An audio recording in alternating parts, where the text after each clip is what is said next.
Hello అందరికీ నమస్కారం. తెలియదనం ఛానల్కి స్వాగతం సుస్వాగతం. జనరల్గా మనం బయటకు వెళ్ళినప్పుడు కొబ్బరి బొండం తాగాలి అంటే బొండం కొట్టేవాళ్ళు చేత్తో బొండం పట్టుకుని కత్తితో కొట్టి మనకు స్ట్రాయస్ ఇచ్చేస్తారు. కానీ ఇతను కొంచెం వెరైటీగా ఒక స్టాండ్ అయితే రెడీ చేయించుకున్నాడు. హోల్ కూడా చూడండి ఎంత బాగా టెక్నిక్గా పెడుతున్నాడో.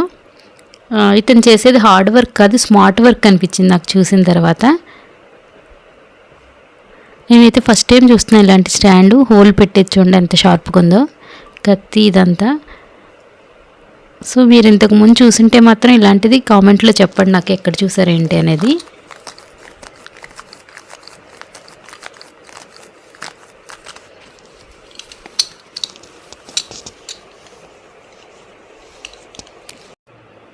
చాలామంది కొబ్బరి బొండంలో ఉండే నీళ్లు తాగడానికి ఎంత ఇష్టపడతారు, లోపల ఉన్న గుజ్జు తినడానికి కూడా అంతే ఇష్టపడతారు.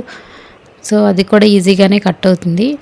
మీకు తెలిసిన వాళ్ళు ఎవరైనా కొబ్బరి బొండాలు వ్యాపారం చేసే వాళ్ళు ఉంటే వాళ్ళకి అయితే చూపించండి, యూజ్ అవ్వచ్చు ఈ వీడియో తప్పకుండా. వాళ్ళకి ఆల్రెడీ తెలుసుంటే యూజ్ చేస్తుంటే ఓకే ఫైన్.